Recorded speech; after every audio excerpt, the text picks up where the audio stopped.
Hi guys, welcome back to my channel. आज मैं आप लोगों के लिए लेकर आई हूँ एक amazing water show. And guess what, ये बिल्कुल फ्री है। गुड़गांव वालों, आप लोग तो आकर इसे डेली लाइव एंजॉय कर सकते हो।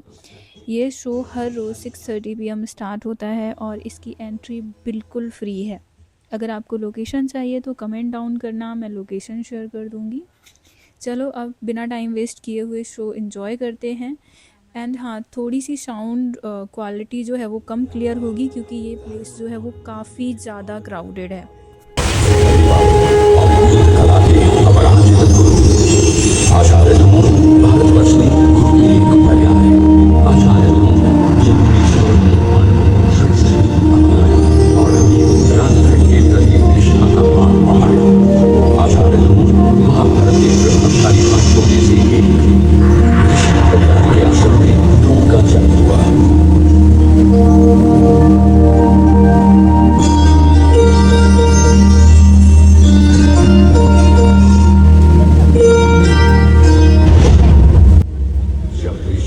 गंगा नदी के तट पर स्नान कर रहे थे तो उन्होंने गिरजाची नामक अप्सरा को देखा।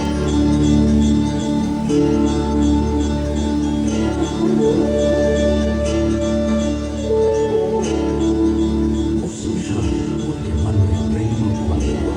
प्रेमवश पैदा हुए उन्होंने एक लोक अर्थात मिट्टी के पात्र में सुरक्षित कर लिया, जिससे एक दिव्य बालक का जन्म हुआ। से पैदा होने के कारण उसका नाम द्रोण रखा गया। बचपन में ही आश्रम में उन्होंने वेदों, शास्त्रों और शस्त्रों का अध्ययन किया।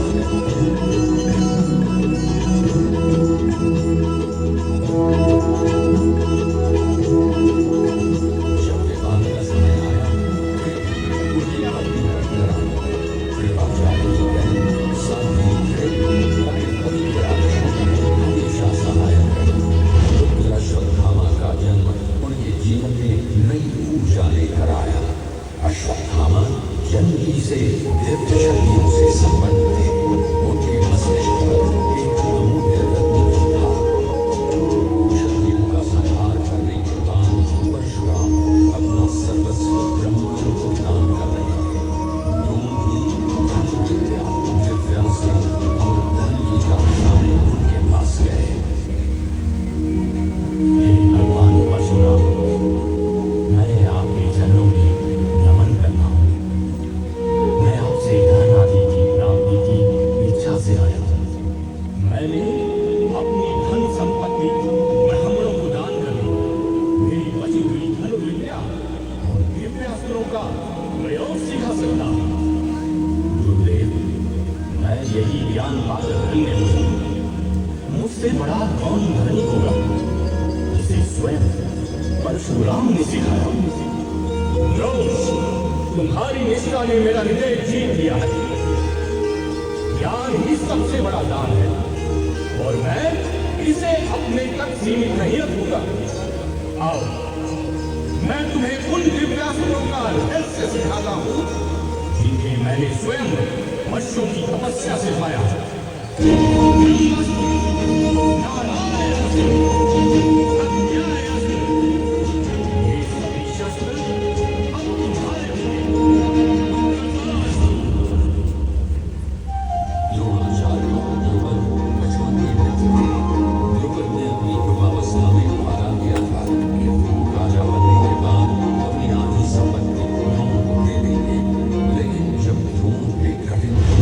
समय का मान उनके पास पहुंचे।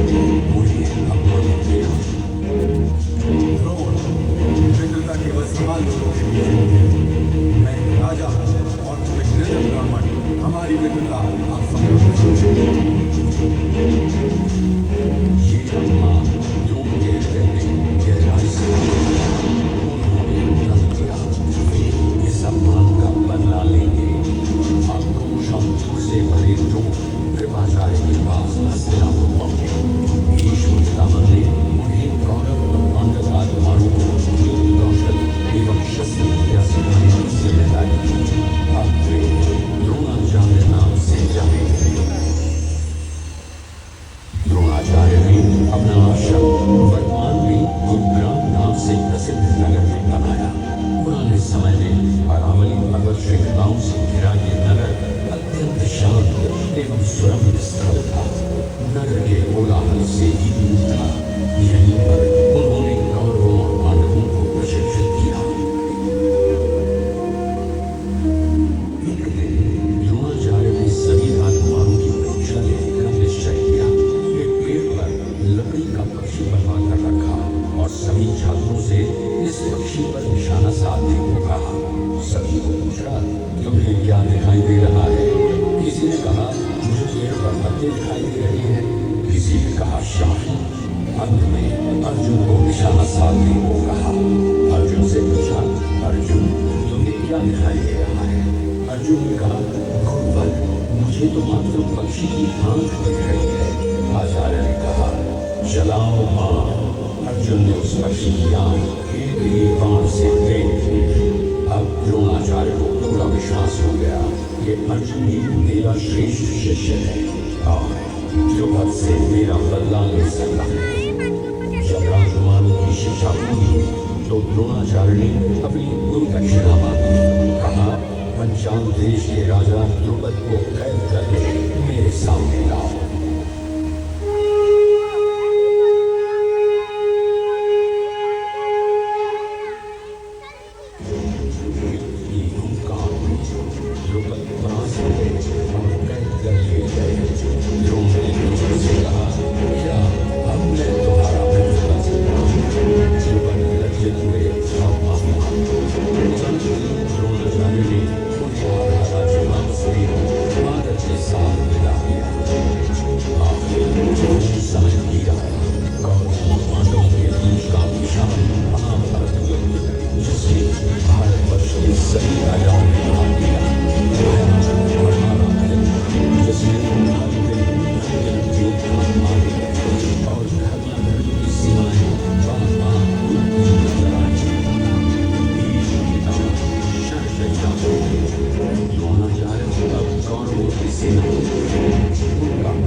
आई होप गाइस आप लोगों ने ये शो एंजॉय किया होगा। आपको ये वीडियो कैसा लगा आप कमेंट में ज़रूर बताना।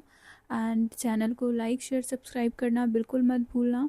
आज का वीडियो यहीं तक था। Bye bye, good night.